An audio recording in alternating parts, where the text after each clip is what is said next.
नीमच जिले की निवासी सीमा पति प्रहलाद ने जन सुनवाई में आवेदन देकर बताया कि उनके पति की मृत्यु 27 जनवरी 2025 को सड़क दुर्घटना में हुई थी, लेकिन समग्र पोर्टल पर गलत तरीके से सामान्य मृत्यु दर्ज कर दी गई है। इस त्रुटि के कारण वह संबल योजना की दुर्घटना सहायता के लिए आवेदन नहीं कर पा रही है। सीमा के अनुसार उन्होंने 26 मार्च 2025 को ग्राम स्तर पर आवेदन दिया था और उसके बाद NIO तथा हेल्पलाइन पर भी शिकायत की, लेकिन सुधार नहीं हुआ। पति के निधन के बाद परिवार में केवल सीमा और उनका एक छोटा बच्चा है। महिला ने प्रशासन से पोर्टल की गलती जल्द सुधारने और संबल योजना का लाभ दिलाने की मांग की है। दस्तावेज जमा करने की अंतिम तिथि 9 दिसंबर 2025 बताई गई है। सर, मेरे पति की एक्सीडेंट में मृत्यु हो गई है और मुझको कुछ भी सहायता नहीं मिली है और उन्होंने सामान्य मृत्यु, पंचायत वालों ने सामान्य मृत्यु बता दिया है।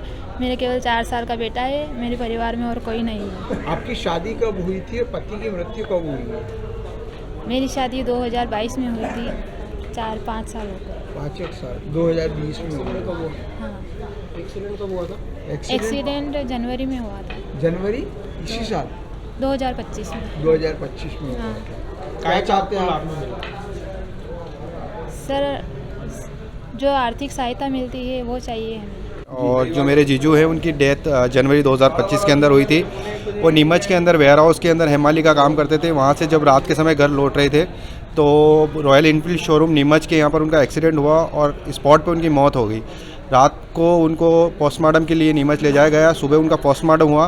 पोस्टमार्टम में उनकी मृत्यु सड़क दुर्घटना के कारण हुई और मृत्यु सर्टिफिकेट लगाने के बाद संबल योजना के तहत जो आर्थिक सहायता गवर्नमेंट की तरफ से जो मिलती है उसमें पंचायत द्वारा और पंचायत सचिव द्वारा और जितने भी अधिकारी हैं उनके द्वारा उस मृत्यु को सामान्य मृत्यु बताकर उस संबल योजना के तहत जो लाभ मिलता है उसे वंचित कर दिया गया है।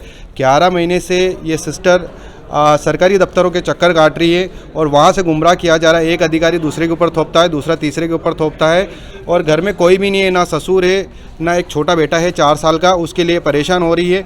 कभी ये यहाँ आती है, कभी किसी अधिकारी जाती है, कभी तहसील जीरन जाती है, कभी कलेक्टर आती है।